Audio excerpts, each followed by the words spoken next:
Can everybody hear me okay, all three of you? Yeah. Yes, sir. Yes, sir. Okay, welcome to your pre-key exam trainings. This is firstly and foremost just for you new hires to come into the department on your first day and learn the basics. It is your duty to read the SOPs. If you're not familiar with that is, that's standard operating procedure here for the LSPD. Okay? Yes, sir.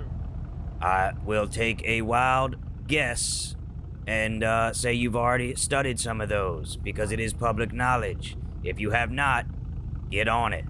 There will be an SOP exam that you will be required to take and pass in order to be promoted. Is that understood? Yes, sir. All right. Now, a couple things. I'm going to skim through these. A lot of this is basic. A lot of this you're going to learn on the force, but the main few things I'm going to get into detail with. Are all of you familiar with what levels of force are? Level 1 is the normal gun.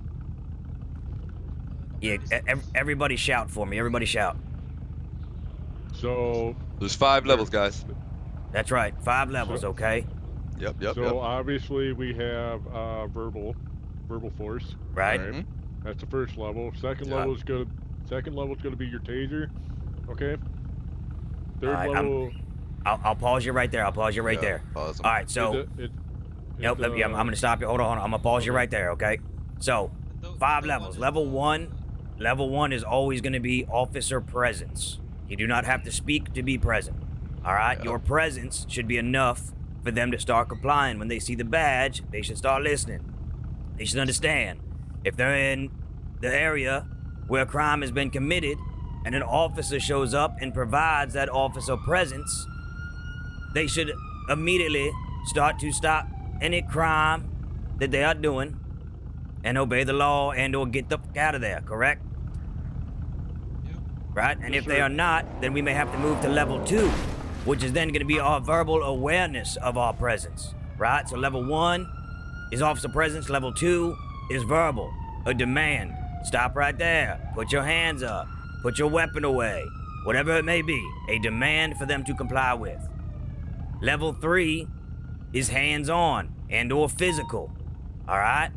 That is where things might get a little bit more rowdy than just being able to talk somebody down. Maybe they start shoving, maybe they start pushing, maybe they start running, right? And you gotta tackle them, okay?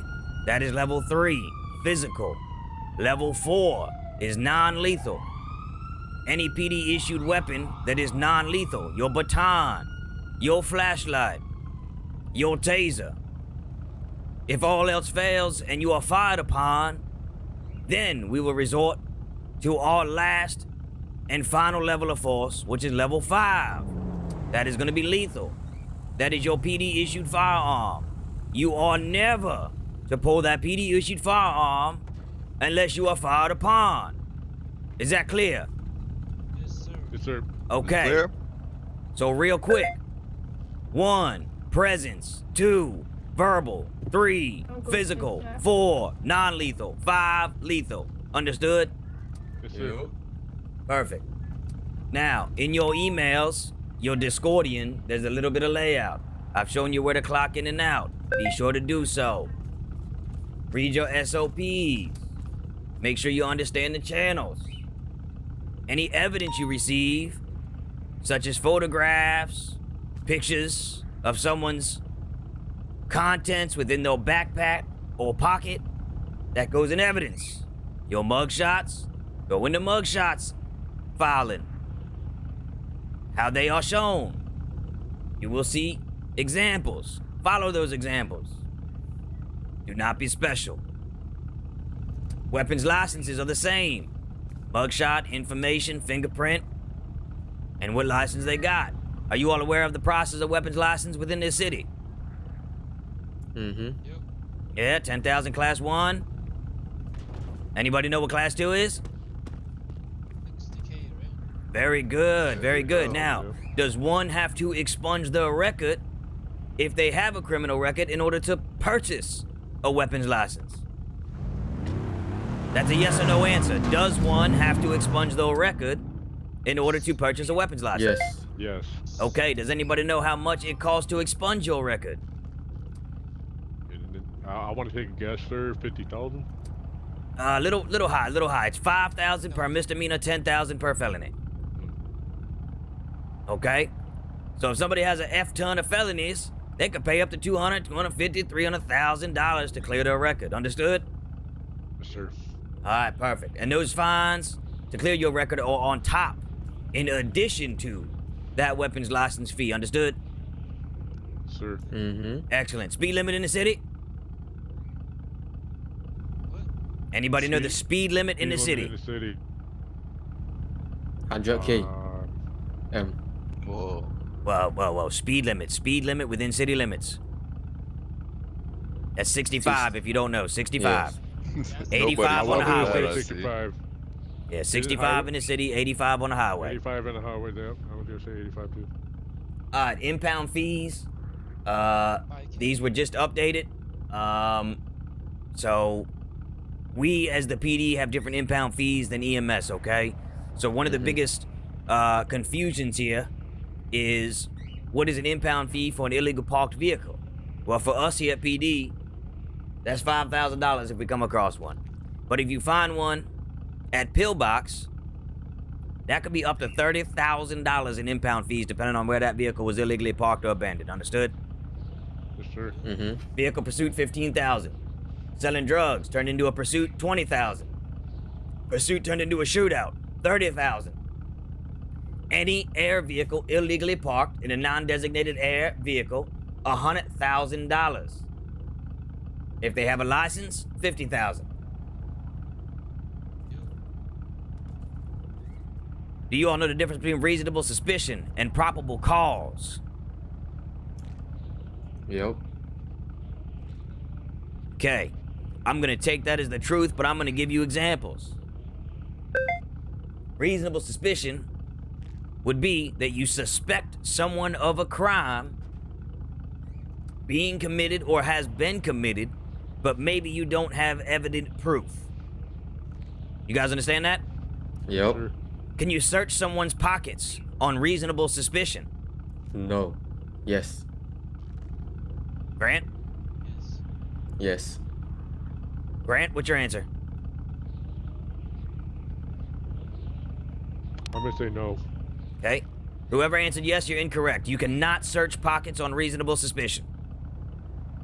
You Oh, must my bad. have probable cause to search someone's pocket or vehicle. That probable cause is evident proof without denial that this person has committed a crime or has been involved in a crime that is about to be committed. Understood? Yes, sir. Yep. That evident proof could be a photograph of them making a drug sale. It could be an alert from a canine that this person may have some type of narcotics or firearm within their person. Understood? Yes, sir. Those are just a few examples. I hate the word flatback, so I'm going to use unconscious. Do y'all understand the unconscious rule? Mm-hmm. Yes. Yes, sir. Okay? I'm going to get into it just in case, briefly. If you have provided CPR to someone the entire time while they become unconscious, you are still allowed to process that suspect. Understood? Yep. If they fall unconscious and CPR was not provided, you must wait till they are back on their feet, completely clear and concise mindset, have been given medical attention. Then you must remind them of the crime they have committed, and you are only allowed to take any illegal item from that person that was used in the commission of that crime. For example, if you caught them selling drugs and they tripped and fell and got a boo-boo and bled out and then fell unconscious, and you searched them and they had a gun but they didn't use the gun, you can't take it. Understood? Yes, sir. But if they got drugs, you can take it because that was the initial call to the crime. Understood? Yes, sir. If they decide to shoot, now you can take that gun. Understood? Yes, sir. All right. If you are arriving on a 1013 and that 1013 happens to be on a gang block, and there are several folks that have fell unconscious. Can you still process them? Nope. Nope. I'm gonna rephrase that question. If you are on a gang block, inside of a gang block, and you arrive and there are several people unconscious that are gang members, can you still process them? Yes. Yes. Yeah. Negative. No. We cannot. I thought there was new rules where like. Yes. If they are inside allowed. the gang block and it was Well, a oh, they're gang in it? war. It's a new Yep. Oh yeah. Yep. If it is a gang Oh. block and a gang war, whether unconscious, When Yep. was this on their updated? side, giving CPR or not, as long as it is a gang-on-gang war within a gang territory, you can process every single one of them. You must remind them why they're being processed. Now, if it is a gang-on-gang war but is not within a gang block or territory, then the previous rule applies. They can only be detained and items removed from the scene of the crime. In order to process it, must be within a gang territory. Is that clear? Yep. Before entering a gang territory, you must lock out the territory by thinking about lock. You must put a police alert in the air by thinking about police and the alert, giving a warning of 120 seconds before entry. And if you are not complying with lawful demands, you'll be met with deadly force. How do If- you do the alert? Think about /lock.